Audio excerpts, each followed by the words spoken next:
Nice day for a ride. I waited for it to cool down a little bit because it was a little steamy earlier. It was in the mid-80s or whatever. I'm going to find a nice spot and park, and today we're going to talk about my VTX1800 F1 model.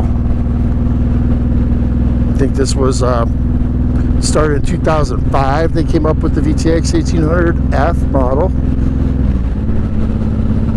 and they had it for the last 3 years that the 1800 was in production. The VTX1300 went through 2009. The 1800, 2008 was last year, and this happens to be a 2008 model. So it's the last of the Mohicans. I don't know, is that going to be considered offensive that I said Mohicans?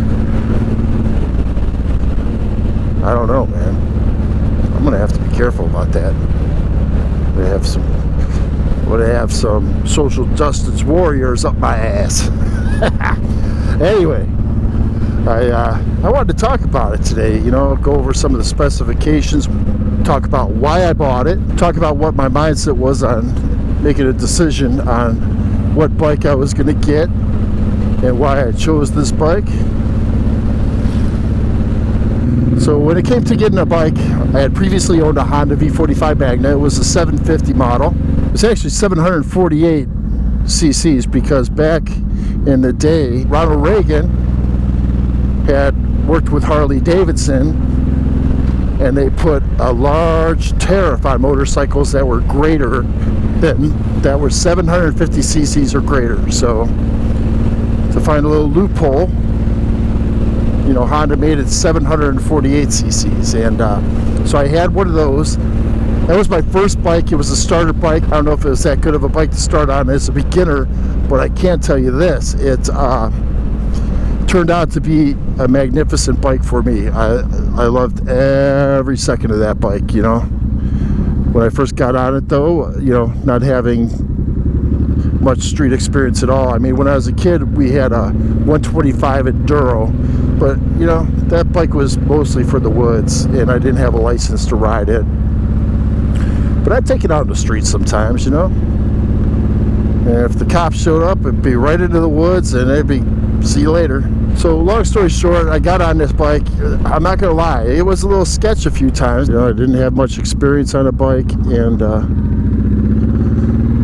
I had no experience on a bike. I just had the, you know, experience from the little 125 Enduro we had, and then of course we had dirt bikes and stuff. I mean, I had the operation down. I knew how to operate a clutch, but you know, I drove clutch motor vehicles. I think I had one car that wasn't a stick shift by that point. You know, it was like, you know, I'm a firm believer, if you don't know how to drive stick shift, you don't know how to drive a car. That's just my feelings. Don't take it personal.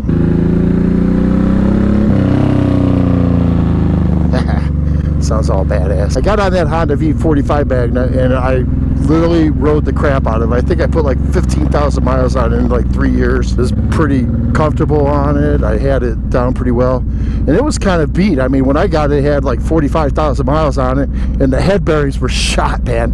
And I would be going through a turn, and you could feel them, like, you could feel the ergonomics of the bike change and stuff, and I'd be able to, I got to the point where I could just ride it and know exactly when it was going to change and everything. It was kind of sick, man. So I knew I wanted a Honda. You know, they make a quality motorcycle. So when I started looking, I saw a bunch of them. I saw like the State Line. I saw the Shadows, and Shadows came up in a 750. And in between my riding experience, after I had sold my V45 Magna, I sold it because I had kids. And my daughter came along, and I knew I needed to sell it to be around for her, because back in that time frame of my life, I was a little reckless. I knew how I rode that bike, and I would ride it fast. I sold that bike, and then there was 2004. My cousin had a Honda Shadow 750. It was an ACE. I want to say it was a 2001, 2002. Had like the shared crank pin, and it had like that potato sound like a Harley. I rode that around a little bit, and after I rode it around for a little bit, I found myself getting a little bored with it, to be honest. It had some power, but it didn't have that oomph you know, it didn't have that reach into your soul power. Lack of better words, it kind of got boring. It kind of got boring. I mean, it was still fun to ride. Don't get me wrong. I'm not saying it was boring. You know, riding can never be boring, but it didn't have any challenges left in it, you know. So when I decided to get a bike again, I watched a lot of videos, and I knew I liked Hondas, so I started watching videos on Hondas and people reviewing them and stuff. And I came across SRK Motorcycles had put up a bunch of videos on this bike, and Sean from SRK, he talked so highly of this, and he had a lot of experience, and I must have watched all his videos on the ones that he had gotten and sold, and I started realizing there wasn't a lot of them around. When I bought this in January on Cycle Trader, there was probably like 14 or 15 of them within 100 miles of my house. I recently, like a week ago, went on Cycle Trader. There was 3. So it's definitely like a sought-after motorcycle. I decided this is the one I wanted, and I was going back and forth between this one and the 1300. And out of fear of getting to that point where I didn't feel challenged or got bored with the motorcycle, I went with the 1800.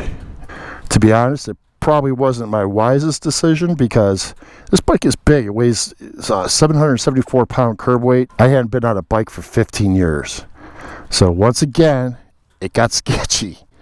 I remember the first time I was making a tight right turn and there was a car in the other lane. I became obsessed with that car, and I kept looking at it, kept going towards it, and finally I turned my head and I made the turn.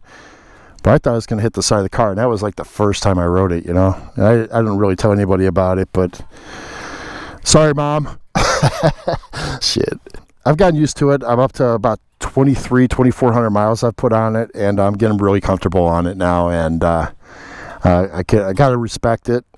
Cannot not respect it. But I was going between this and the 1300, and basically there was a few things. One, engine power was one of the big factors that drove me.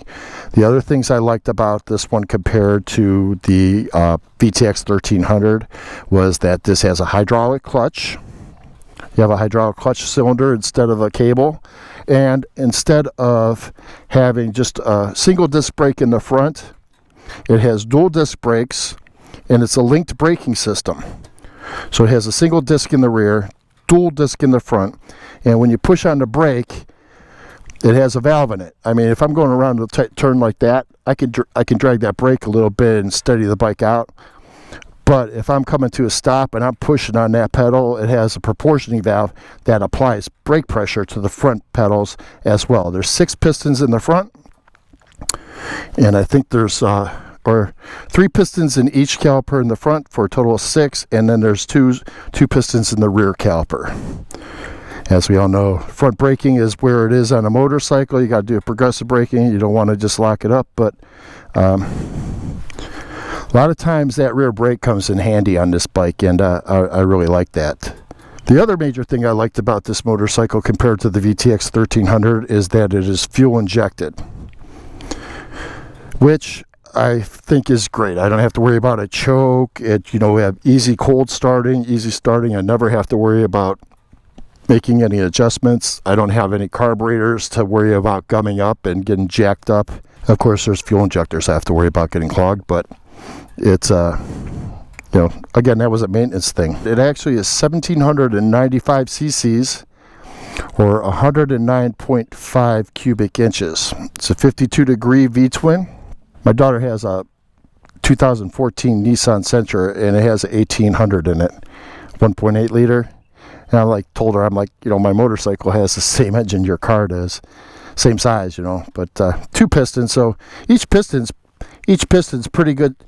Each piston's pretty good size. It's literally a 4-inch wide piston, and it has over a 4-inch stroke on each cylinder. It brings a lot of torque with it.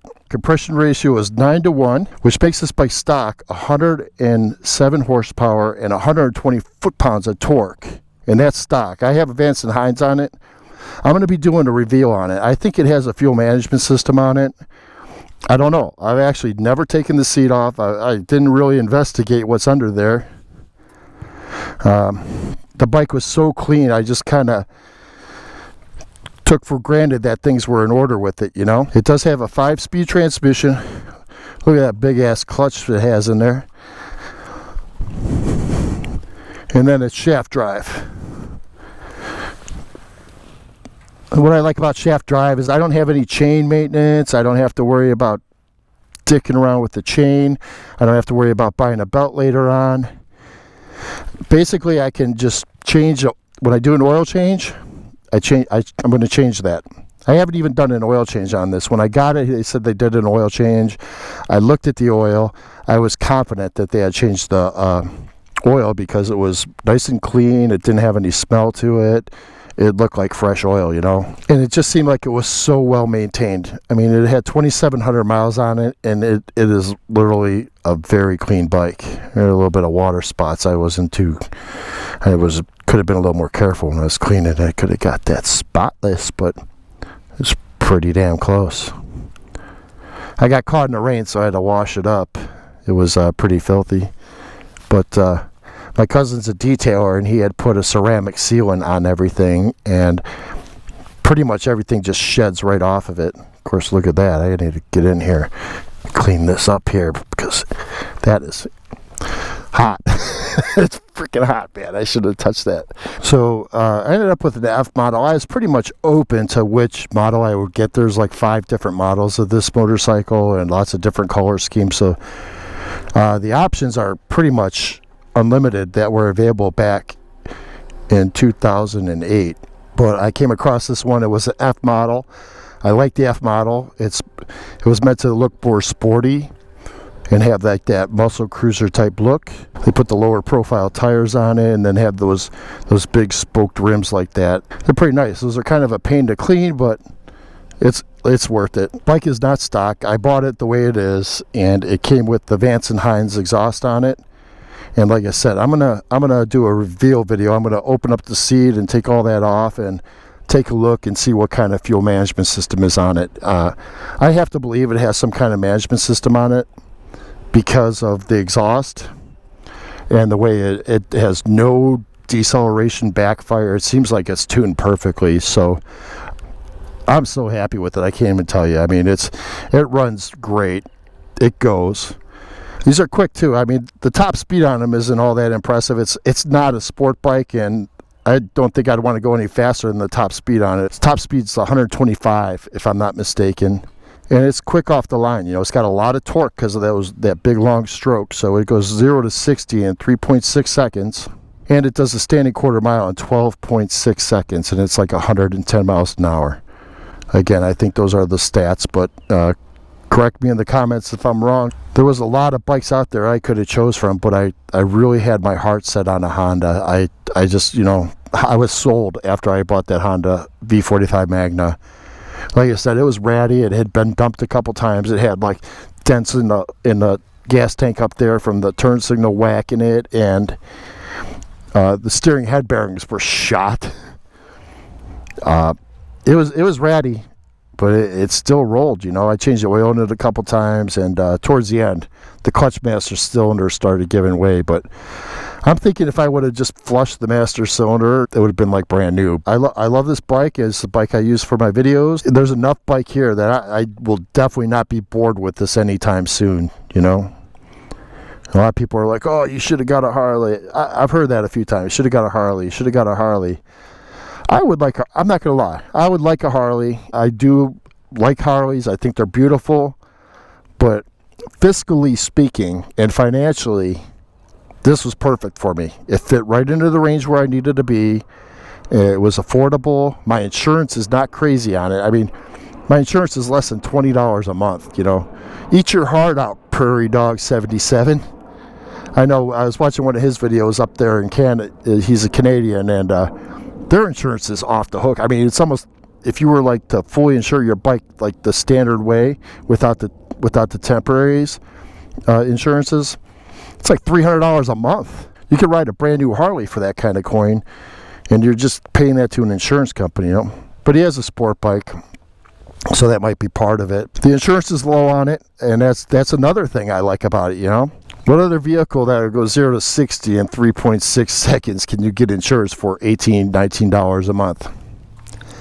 None. Like I said, I knew I wanted a Honda, and after watching a number of videos online on YouTube, probably one of the most notable ones I watched that I appreciated was SRK Motorcycles.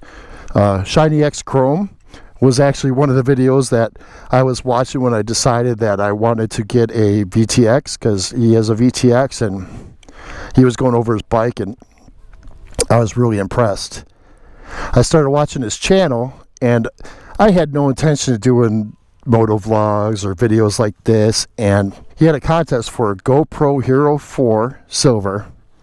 I entered the contest and I won, and that got things started for me. I'm probably going to do a video on that too. So 3 videos I have planned in the future: reveal of the fuel management system on this one. I'm going to have one on gear, what gear I have, why I chose it, and probably challenge one of my fellow YouTubers, come up against my gear selection and tell me why his is better or whatever, you know.